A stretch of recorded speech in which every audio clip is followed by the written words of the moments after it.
Good evening and welcome to Zion's Banner. Hopefully, you're going to see a few tweaks and surprises, and we have some things coming up. So, I am terribly excited. I do want to let you know that I have been garnishing some material off the website Operation Judaism, which is run by Tovia Singer. And so, I hope to deal with some of his shorter, well, I don't want to say shorter. I almost want to say Jewish rants with a Jewish flavor and deal with some of his objections. And so in the future, we'll probably be looking at some of Tovia Singer's stuff.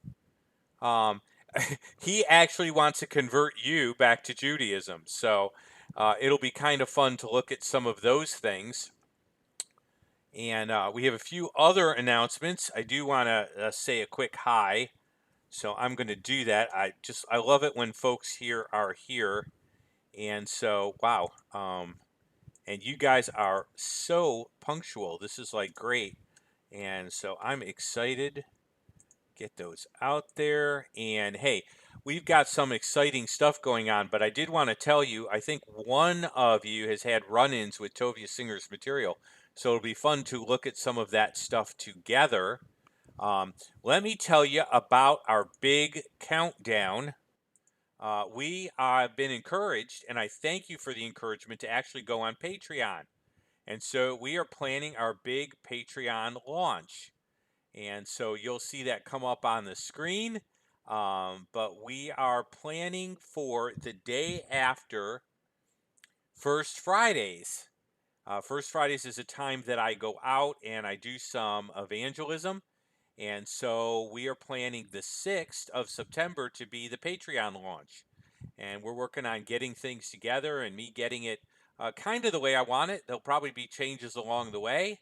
And so welcome to that exciting news.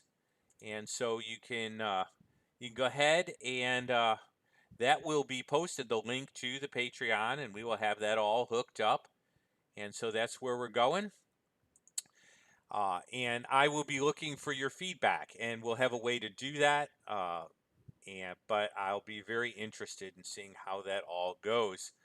Let's move towards tonight's lesson. So I'm gonna here and start to move us towards dealing with what we're dealing with tonight. Now, I get asked a lot of questions when I visit churches.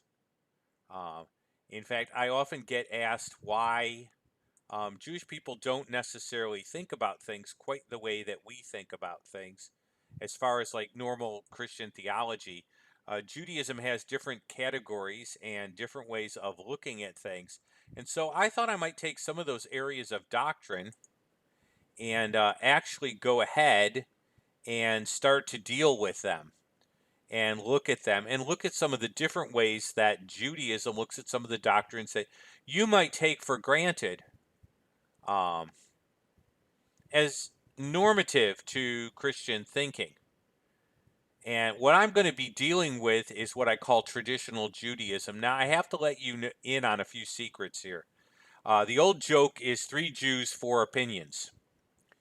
And so this is not going to represent every form of Judaism out there. There's no way I could do that. On top of Reform Judaism, you now have Reconstruction Judaism. You have Humanistic Judaism, which some parts of Humanistic Judaism are actually atheistic, if that makes any sense at all, or agnostic. And so when I'm talking about traditional Judaism, I'm going to be referring to the classic Jewish writings and the things that would fall under the Orthodox camp. The Orthodox camp was the first branch of Judaism. When you look at the modern branches, the Orthodox branch existed. It wasn't called necessarily the Orthodox branch. And then you had the Reform movement come out of the Enlightenment. And then you had the conservative movement as a reaction to the Reformed movement. So, really, if we're looking at classical Jewish thought, the things that would be held to pretty much by Orthodox Judaism would probably be the more classical positions. And I'm nuancing things because I don't. If I gotta end up fighting over things, I want to fight over things related to truth. I don't want to get in trouble with a conservative synagogue that considers itself older than some Orthodox synagogue. The reality is that Orthodox Judaism reflects the classical writings of Judaism to a much greater degree than I would say Reform Judaism does, and then conservative does. And remember that Judaism goes by level of practice, not doctrine. So when you're dealing with this, you just kind of have to be aware of that. That it's not like Christianity where statements of faith determine things, but it's uh, more like more like level of practice. So when we're looking at doctrine, I go to the classical writings, and that's what I mean by traditional Judaism. That's an intellectually honest caveat, so that I'm being honest with you. We're going to look at original sin um, as we understand it, and there may be some differences in Catholicism. The doctrine of original sin is the idea that sin was transmitted from Adam to his progeny, which is what you and I are, and that it has infected uh, the whole person of humankind.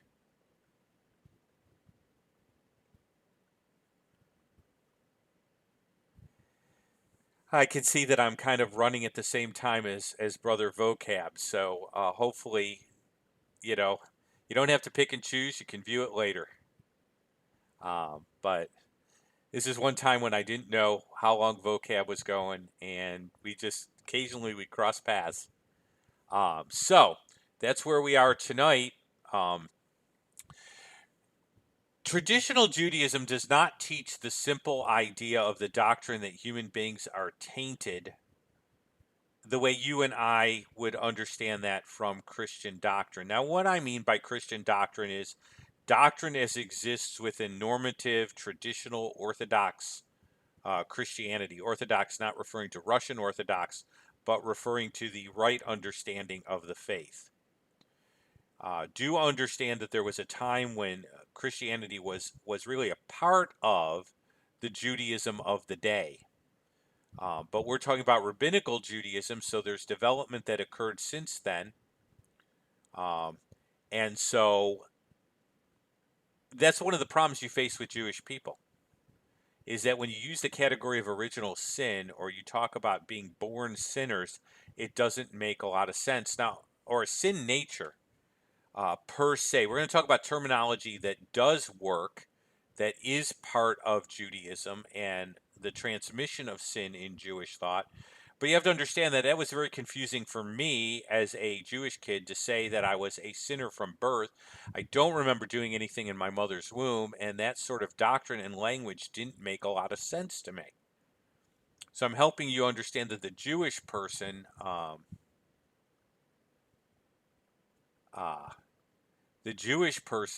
wouldn't understand that. Becky is correct. I have some news. So we're going to do a quick news flash. Okay, so I'm going to jump back to my camera for just a second here because this is definitely worthy of the rotating book icon here, and I'm going to go ahead and go to that news, and it'll take a second there, but this is definitely worthy of the rotating book. Um, and I thank you, Becky, for the Facebook post and reminding me, in fact, holding me accountable to share tonight. We were down to not being able to have me continue my doctorate. Although I'm not taking classes, I have to write the dissertation. That's roughly 500 per semester plus fees, particularly if you're at all late and don't do an early enrollment for the next semester. And so we were debating whether I was going to be able to continue. Now, you can't take a hiatus from the program at all. So once you're out of the program, you would have to start a doctorate all over. And so we did not know what we were going to do. Things are pretty tight. We didn't know how that was all going to work out. A young man who did an internship with me, who is possibly going to be far closer to our family in the near future, because him and my second daughter are beginning to like each other and beginning to think about things. came out and he went back to his church. He is now on the pastoral staff. This was a church that was no longer supporting us at the time. And so he went back, and Marlene said, share this with a few people, people you can trust. And so she did. And so the church is sending a check that will cover the semester as far as my doctorate and more, and is considering taking on our support again. By the way, he was out here recently, so he knows about the broadcasts, he knows about the street ministry, and he actually now, his dad, who's on the deacon board, knows about Patreon and our plans there, and us thinking about that. And so they are sending a check to cover the semester, considering taking some of our support on. That's a consideration that they're taking. And I'm going to let you know that a shout out to the Bradley family. They're not watching this video, but they have been incredible. They even sent us a little additional money for in a card form for Walmart, so that we can kind of augment the food in the house. And so that was a real God thing. Here was a church I lost contact with, and we were up against the wall, and here's this provision and this reconnection to a church that we thought we didn't have any relationship with anymore, the way we had before. And so this is a God moment. I said to my wife that, I always hear these great missionary stories, and now we have our own mission story. So if anyone's just tuning into that, we are a community here. And so if you tuned in, maybe that didn't sound real professional, but it's a real God story. And praising God and making much of Jesus in God big story is what Zion's Banner is about. So we took a little break here, and we went ahead and we did that. And that is exciting, and it's great to share it with the community. And so I have to admit, I had to go back to God and say, Lord, I believe, help thou my unbelief and forgive my unbelief. It was amazing. So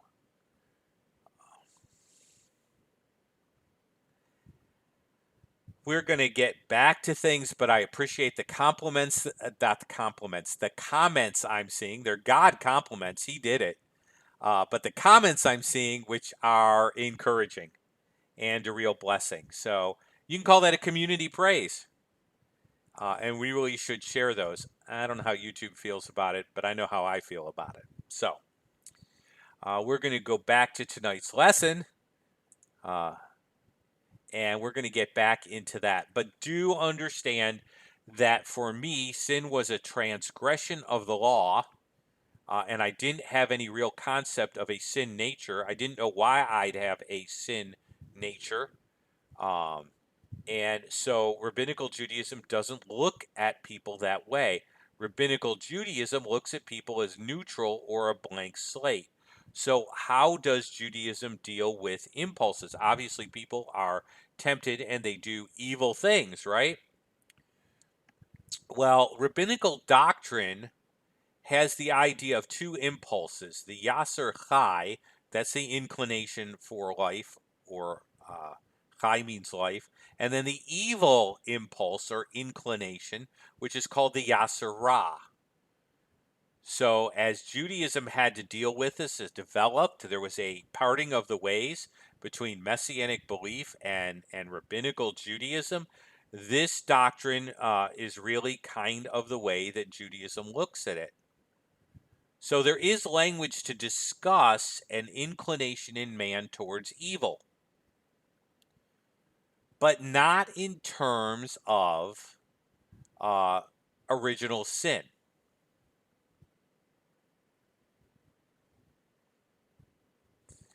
And so you can use the term and say in the rabbinical writings there is a discussion of the Yasser Ra.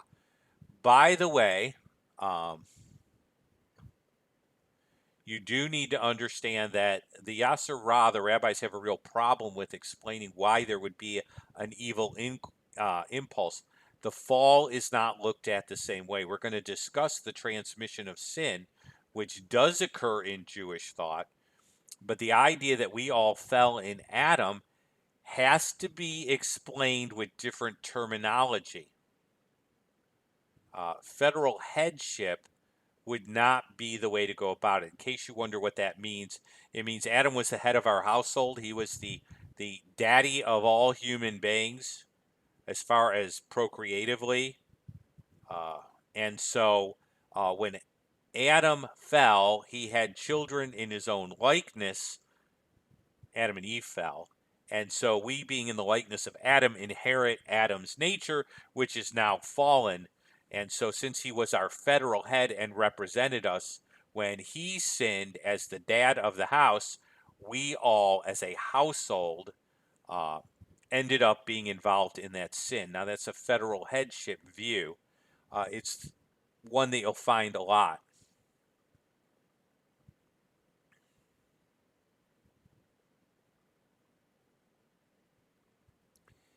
Yeah, we're going to end up talking about transmission of guilt and transmission of sin. They would say that there was an evil inclination, but they wouldn't say that it's something that we did. They would say something else. And so that's the way they end up dealing with it. We will talk about transmission because there is a way to deal with this. But just understand when you're talking to your Jewish friend and you say, we are sinners by birth, that doesn't make any sense to them. Um, so I'm going to keep moving along here. And I want to quote writings from Judaism. This was from a rabbi responding to questions on a website. Human beings are not basically sinful. You see the view of Judaism there? Human beings are not basically sinful. We don't come into the world carrying the burden of sin committed by our ancestors, nor tainted by it.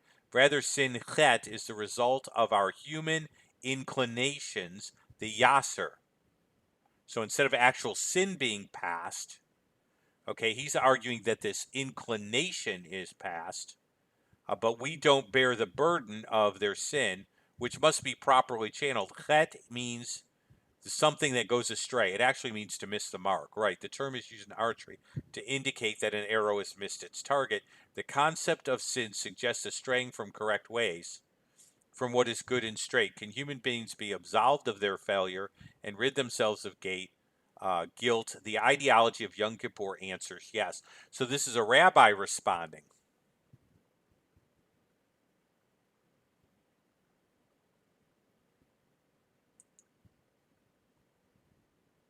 Okay. Okay, now I'm seeing some good questions. Roxby, if you can hang out, we'll talk about where the evil inclination comes from. Um, because that's a really good question.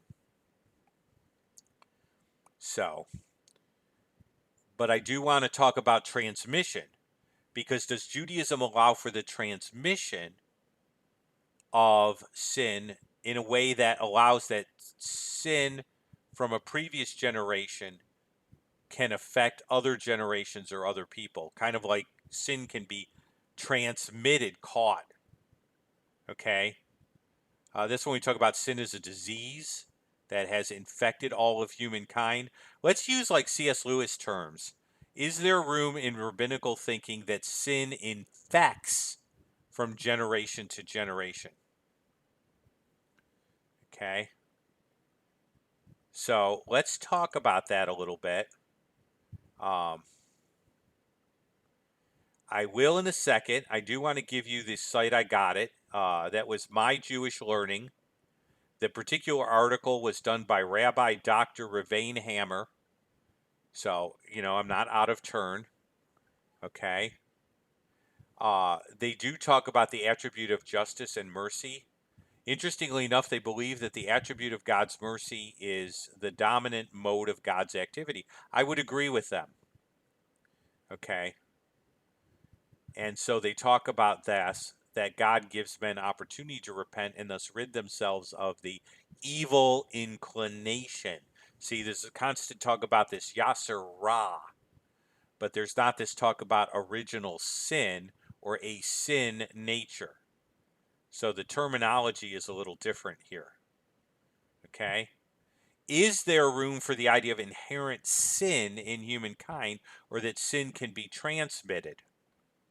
Now, this is important because one of the objections to Christianity that you'll find from Jewish people is we don't believe that men are born sinners. We don't believe that there's any transmission of sin.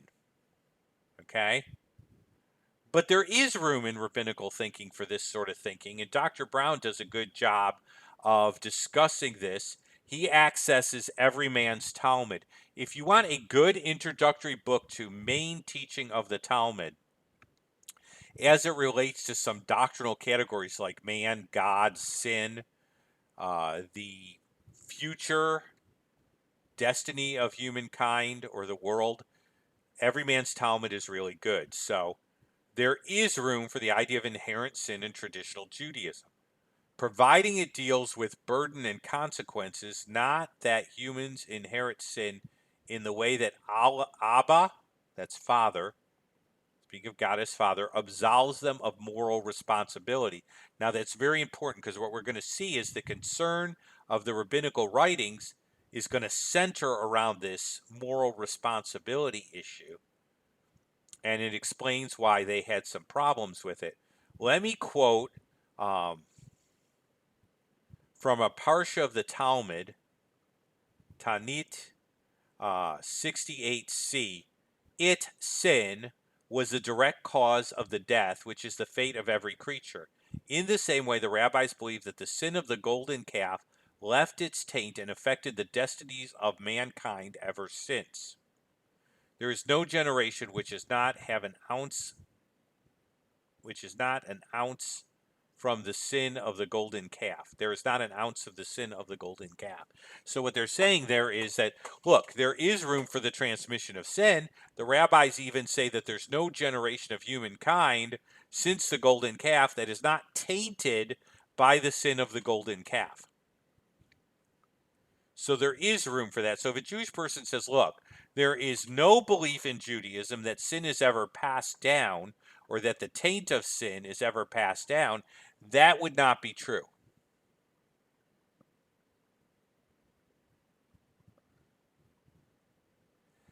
Good questions. Okay. And so we'll discuss that. We're going to discuss the biblical view. I'm just giving you the Jewish view first here, the rabbinical Jewish view to compare and contrast. And I'm also giving you some insight into why some of the terminology that we normally use in witnessing doesn't work so well if you don't adapt it for Jewish people, particularly ones who are somewhat observant.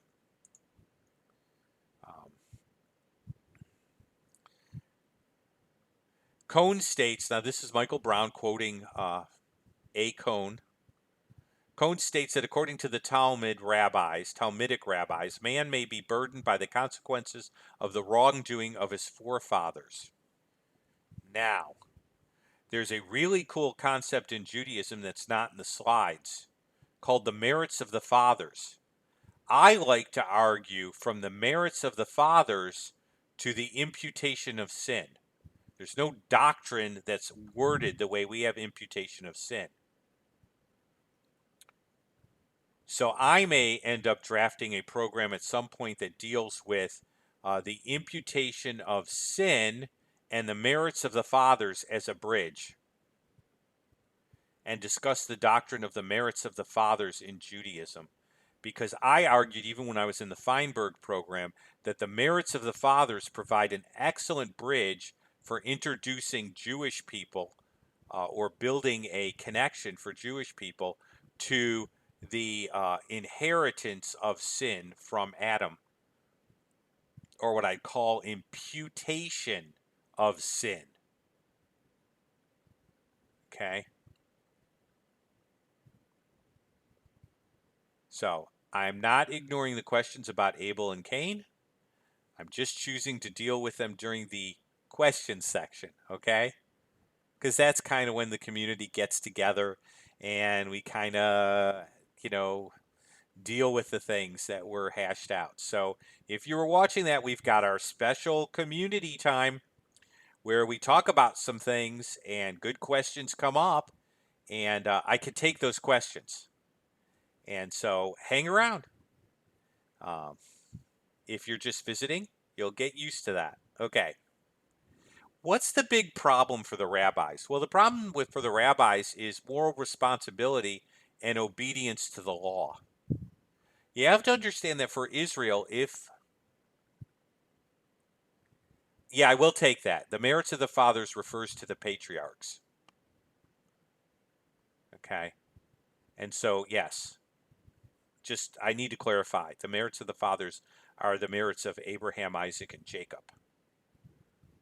In terms of their faith and covenant relationship with God. And you can argue that. And so that would be a cool topic because it diffuses a lot. The rabbis have this problem.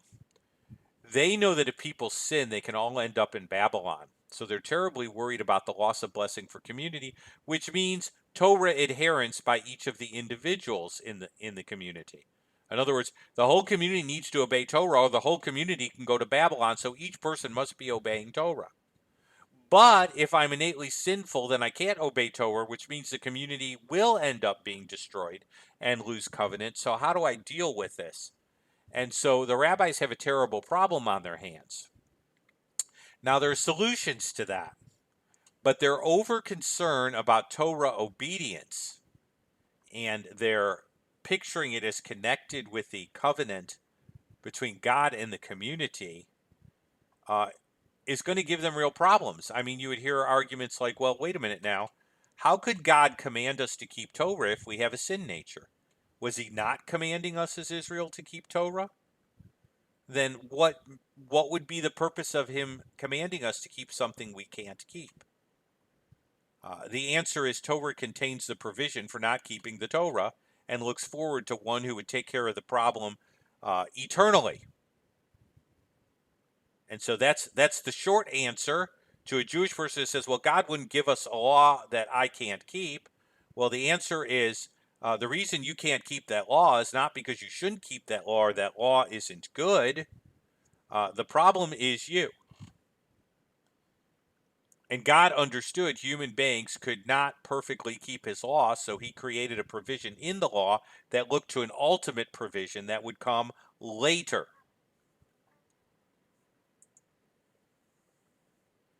God gave the law because we were to be image bearers as to what we should be. The problem is with us.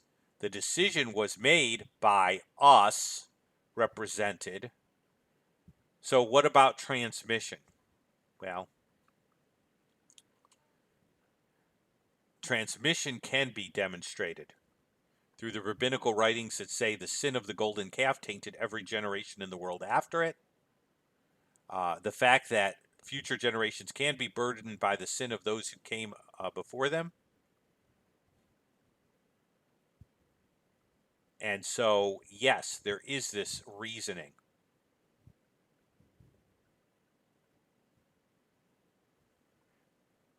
There's a great question on the board.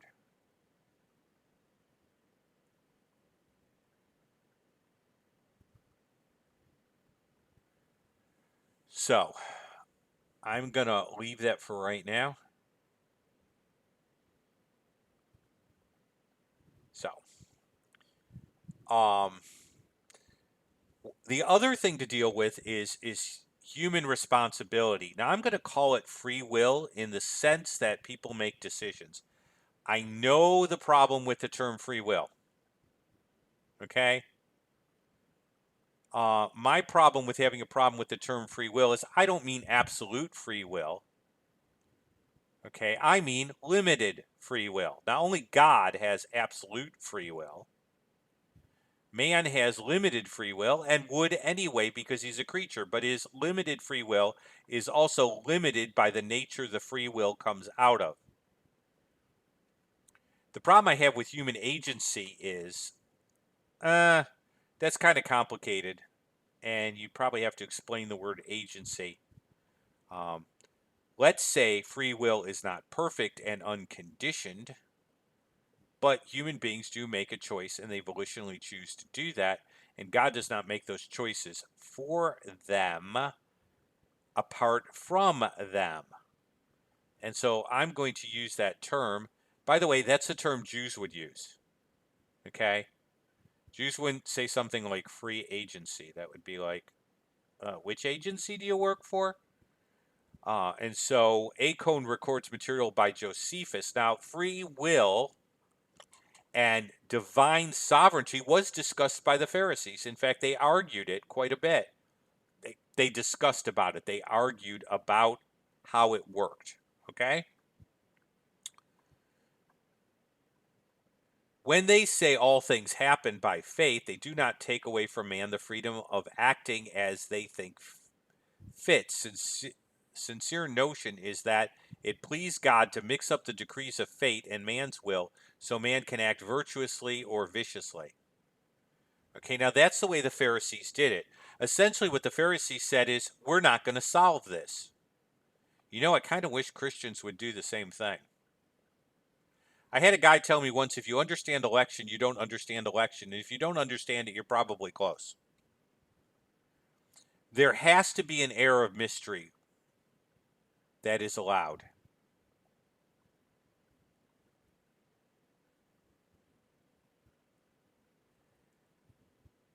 Well, I am honored by a comment because I love being, I like that semi transcendence.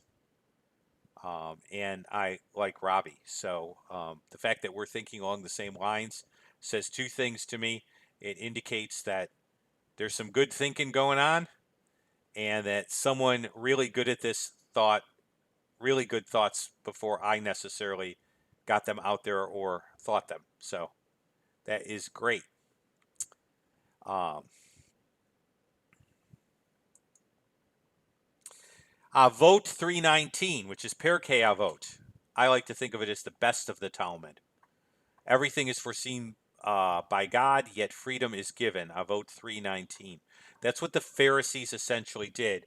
They said we can only go so far in figuring this out. Now, I think it's good for us to reason about these things, but at the end of the day, we have to leave some room for divine mystery. I used to not like that. But tapping into my Mideastern side, I am far more comfortable with it because stories don't have to have every story element resolved to the nth degree. Again, covenant was the means. Now, understand this from a Jewish point of view. Covenant, entrance was by covenant, maintenance was by obedience. That's covenant nomism.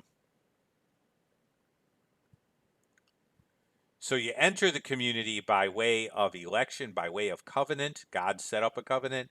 You maintain community by obedience. Therefore, you have to be able to obey, or no one could stay in the community, is the way they would deal with it. I would deal with it. Provision is given within the covenant for the maintaining of the covenant and the ultimate fulfillment of the covenant by the greater one, by the righteous one. I do spend a little time. I pulled this from my dissertation. It's an article on Paul's new perspectives. While total obedience had its place, Jews of the period demonstrated a religious attitude and practice that incorporated divine mercy as well as human responsibility. Sanders calls that covenant nomism. Why does this become important? Because when you throw in depravity, or you throw in the idea that we all inherit a sinful taint transmission of sin, this gets kind of complicated. Now let's talk about biblical theology. Now I'm gonna tread a fine line here, okay?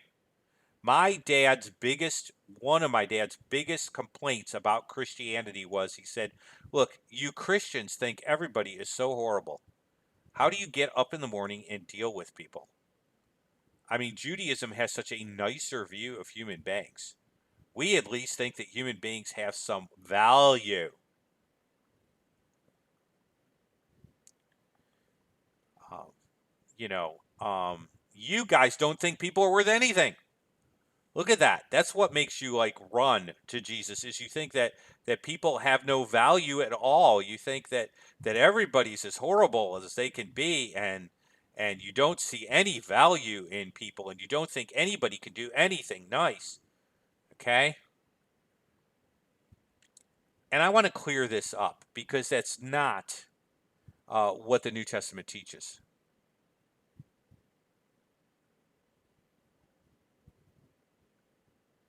Um, so let's try and deal with that. Let me clarify how I understand this. By the way, you guys are welcome to disagree. We might have mental pictures that are different. We might have language that is different. Remember that I'm approaching this both from my theology as a believer and my background and then the big story. Okay?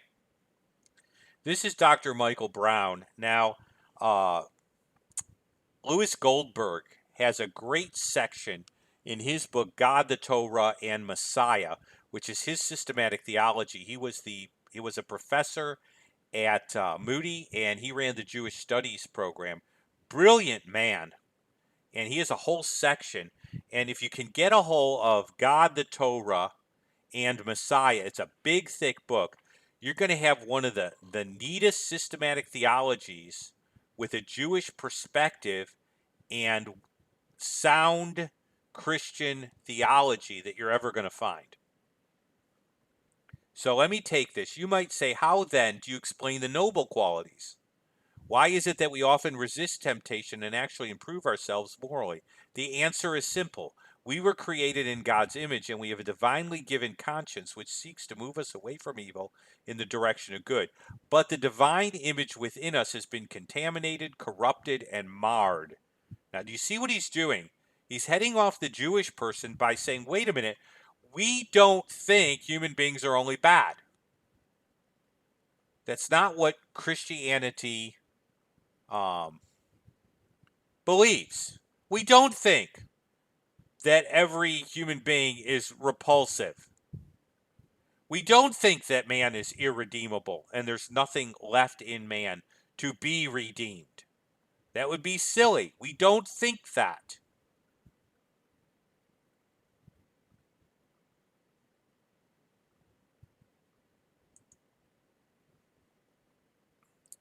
But here's what we do think. There is not a just man on earth who does good and does not sin. We believe, and I love the language of Michael Brown, that we're entangled with sin in such a way that we can't untangle ourselves. Okay, we've gotten caught in the flypaper we can't remove. Okay, and so we always end up trying to pull some off ourselves. Biblical thought again. Now I like this. David, he's not talking about how he dislikes his mom. Behold, I was brought forth in iniquity, and in sin my mother conceived me. Now these are Old Testament passages. Be aware of them. Because when you're talking to a Jewish person, you're going to have to go back to them and say, well, wait a minute. The Tanakh makes clear statements that human nature is not what it should be. Not to mention the human illustrations. Okay? Look at Jeremiah 13:23. Can a leopard change his skin? Can a leopard change his skin, or a leopard its spots, that you may also do good who are accustomed to doing evil? Now, these aren't New Testament passages. Now, again, I find that a Christian always runs to the Romans road, and I'm not knocking the Romans road, but remember that a Jewish person doesn't start with the assumption that Romans is inspired. So can you prove these things from the front two-thirds of your Bible? Well, I think you can. Okay? Most Jews see Christians as saying the mirror had knowledge, belief in Jesus apart from ethical belief. Okay. Most Jewish people believe that what we're saying is if that we mentally ascend to Jesus, apart from any ethical behavior, that it's sufficient for salvation. You're going to hear this all the time. Oh, good. Accept Jesus and do whatever you like. Well, Judaism doesn't teach that. Judaism is all about what you do, not what you believe. My dad put it this way: Judaism is a religion of creed. Judaism is a religion of deed. Christianity is a religion of creed. They're gonna find it problematic if you state divine sovereignty in a way that diminishes human responsibility. There are a host of good illustrations you can use. By the way, one of them I like is a child learning to walk. Okay? The child cannot walk unless the parent supports the child while he's taking the steps. But the parent holding the child's hand would not result in the child walking if he didn't step at the same time. In other words, God enables, man needs to still respond. I'm not going to talk about which comes first. Okay? Do we believe that ethical behavior doesn't matter? No, we believe that ethical behavior flows out of covenant relationship and provided atonement. You can make that a refrigerator magnet. We believe that ethical behavior flows out of provided atonement and covenant relationship. We do not believe that ethical behavior provides atonement or maintains salvation.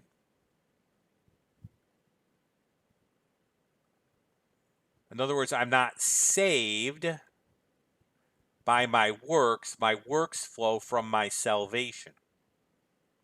God gives us the covenant, provides the atonement so that he's upholding the covenant, and then our right ethical behavior flows out of that. So,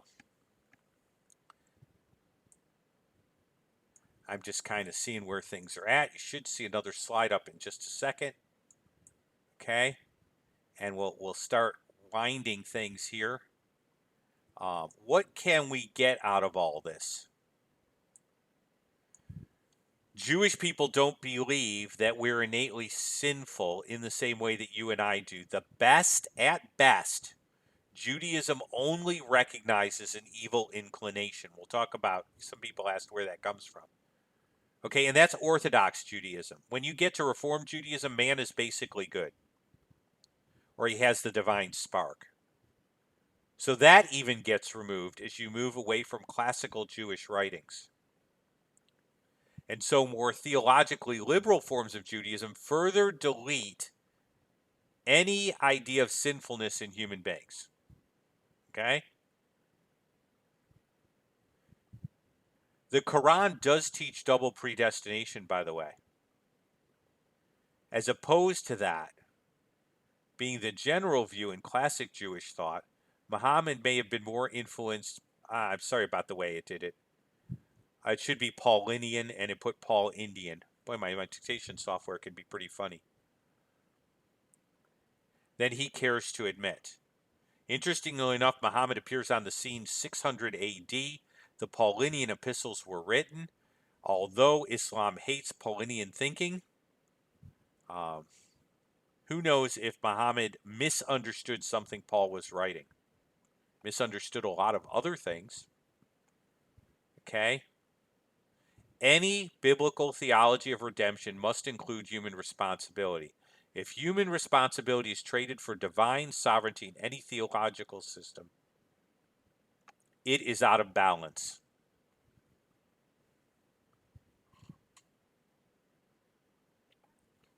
Okay? We have to end up talking about human responsibility. For the Jewish person, you can't have covenant if there's no responsibility to enter into covenant.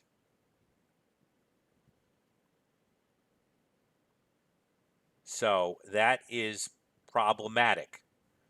Let me give you an illustration I often use. Have I given you guys the chocolate chip cookie analogy? If I have, someone can type in. and I'll avoid it. But I think it's one of the better illustrations that can be used. And I think you really need to kind of take advantage of illustrations like it. You may come up with your own. Okay. The chocolate chip cookie illustration goes something like this. I ask the person if they like chocolate chip cookies. I usually get a yes. Okay. So there's a great deal of ability to use chocolate chip cookies. I say, okay, suppose I took the best flour, the best milk, the best chocolate chips, and I mixed them together and I threw in a little arsenic. Would you eat those chocolate chip cookies? And they say, well, of course I wouldn't eat those chocolate chip cookies. I say, well, what do you have against chocolate chips? Well, I don't have anything against chocolate chips. Okay, so it must be flour you don't like. Well, no, I don't have anything problem. Well, then why wouldn't you eat my chocolate chip cookies? Well, because they're poisoned. Oh, they're tainted. They're poisoned. Well, that's the way it is with us. Our works are tainted. They're poisoned.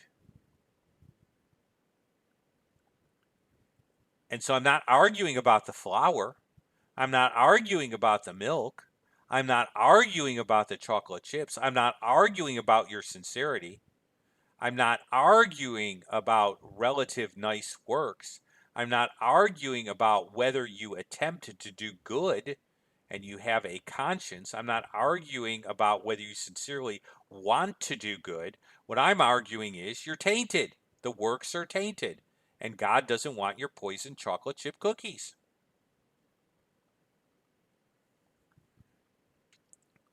So, does Judaism teach the transmission of the burden and consequences of sin? Yes. Does Judaism teach a sin nature the way you and I understand it? No.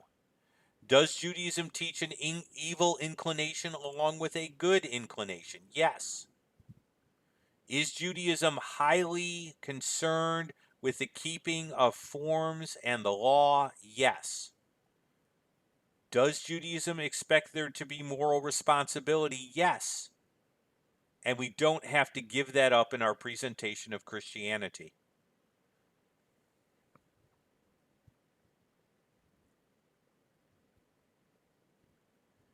Okay, there is some great stuff that I want to deal with. So I would like to go and move on towards our little section there and then go back over some of those questions. And because there were some real good questions like what's the origin of the Yasser Ra and where does that produce problems? And so I'm going to go to that section of our time. I'm just moving down here real quick.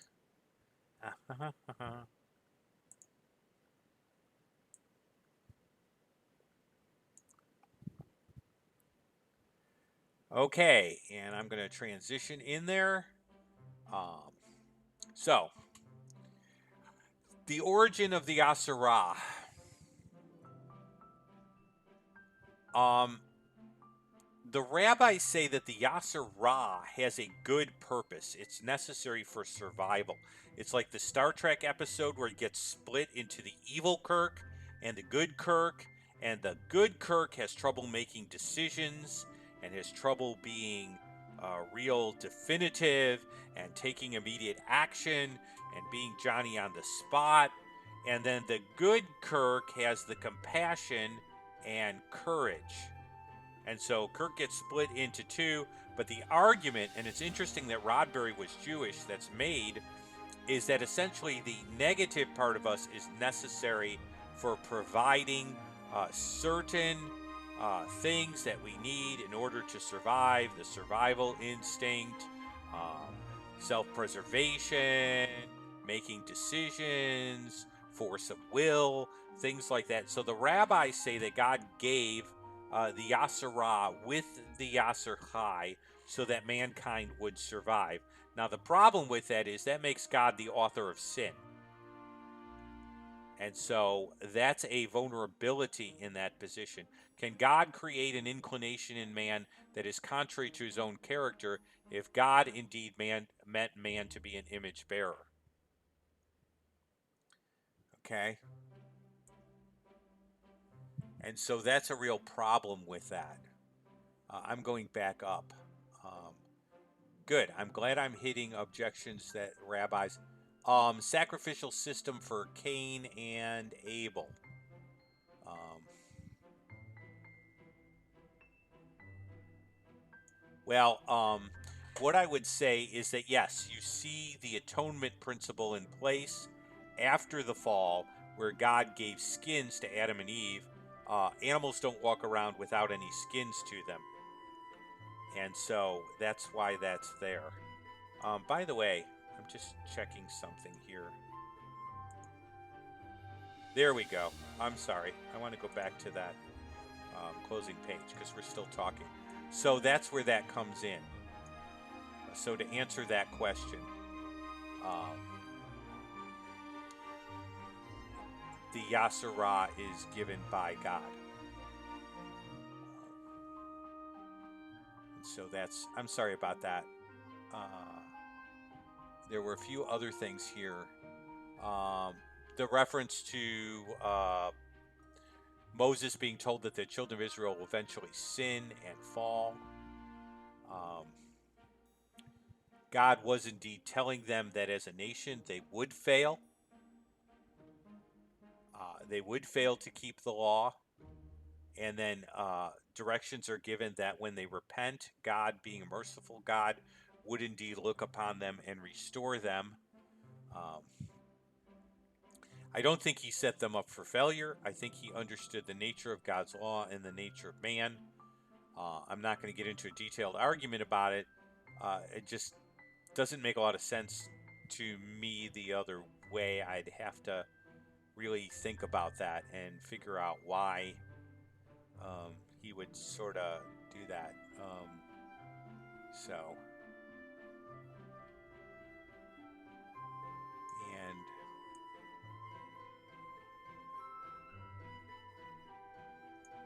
oh, there was a question about loving your neighbor.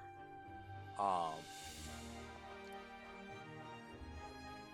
the Talmud is got some negative parts about that. Jesus didn't regard loving your neighbor as excluding Gentiles. Some parts of the Talmud have a negative view of Gentiles, particularly Avodah Zarah has a terrible sort of attitude towards the Gentiles, and neighbor is not including Gentiles in some of the passages of Avodah Zarah. So,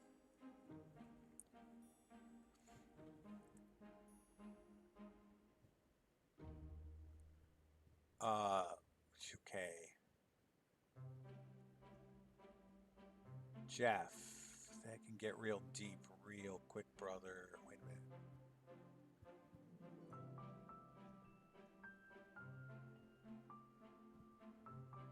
Oh, there was a question about Reform Judaism. Um, Reform Judaism doesn't have much of a. It does not consider the Talmud binding in its strict form. They would say that the Talmud lays down some general customs for the Jewish people. We need to adapt those customs to our day in such a way that we can fit the modern age. And we don't have to believe anything the Talmud says. In fact, we don't have to consider the Bible true, it just contains truth.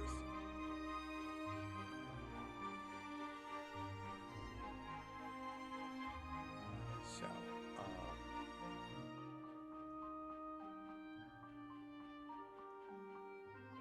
okay. Mitzrachim or Hasidic. I might need a Mitzrachim or Hasidic.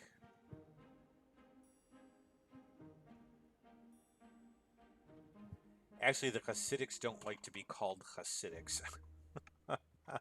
The Hasidic now have a moniker that they prefer.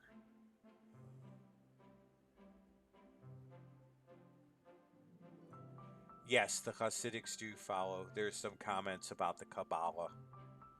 Um, the Hasidics are more mystic. You have what's called modern Judaism, which was under Rabbi Nil Solowaychik.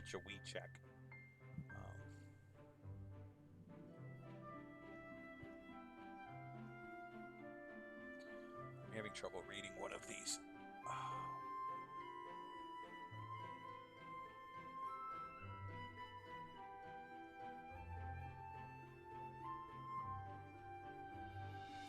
Oh, thank you. Okay. So you're talking about what I would call Sephardic Jews.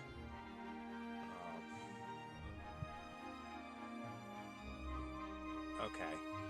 You're talking about a section of the Sephardic community. Yeah, Mitzrachim, it sounded like the word for Eastern. Mitzrahi music is Mid-Eastern music with a Mid-East flavor. So it's more the part of the Sephardic diaspora that stayed in the Arab countries. So I was reading Mitzrachim, but I needed to kind of apply it. You know, it's not Jews that like Mizrahi music. Okay, it's Mizrahim. All right, I was just seeing if there was anything else here. Hasidic Jews would be more from Eastern, yes.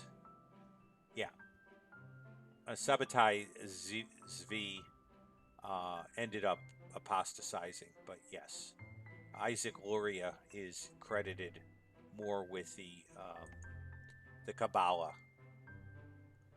So there's some good conversation going on here about sources.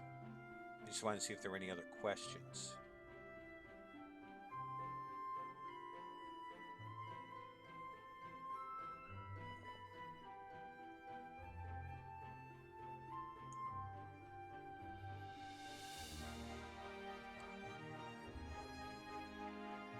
Okay, someone gave me their background. Well, praise God. That's really kind of neat.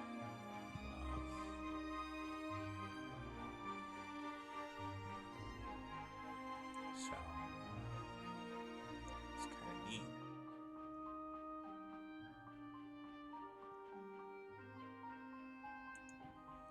Yeah, there's some different divisions of the diaspora. Okay.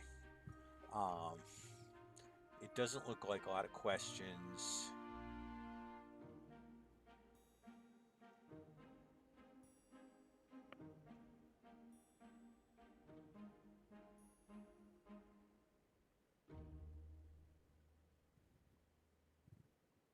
Okay, there's some really good conversations. So,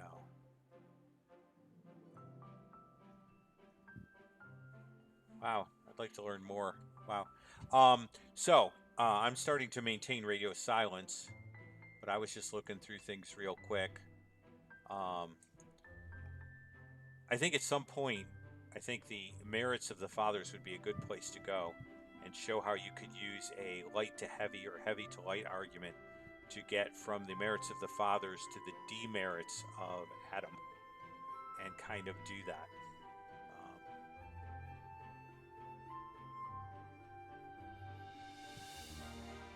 Someone's up on their Jewish history, 1492. Yep, the year Columbus sailed. So that's interesting. I'm going to move us to that closing page, closing scene. And we're going to start wrapping up now. Again, it's not so Facebook friendly to take questions, but that's okay. Hey, cool comment, Steve. The flypaper is the problem, right? It's sticky. Okay.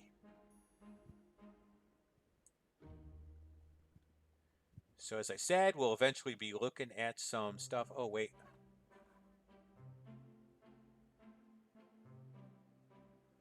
Oh, good question. No, I'm going to take that question. I'm going to take that question for a second here. What would be the greatest distinction between the evil inclination and original sin? Original sin was given to us through Adam's transgression. The evil inclination was given to man for man's survival.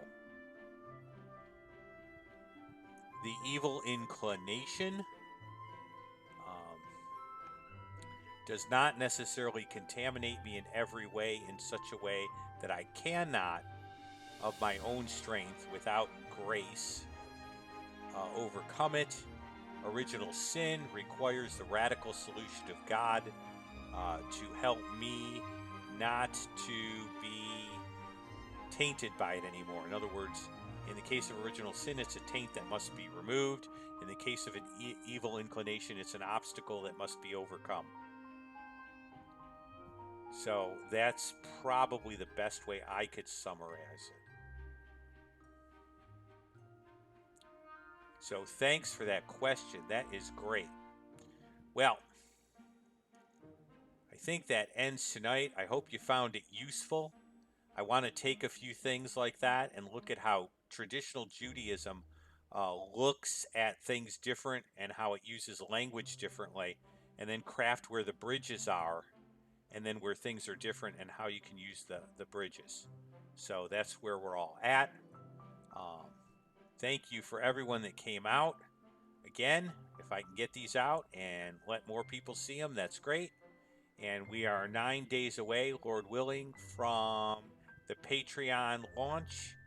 And I got some great ideas of other things I can do, both unique content and maybe stuff that could eventually end up on this YouTube channel.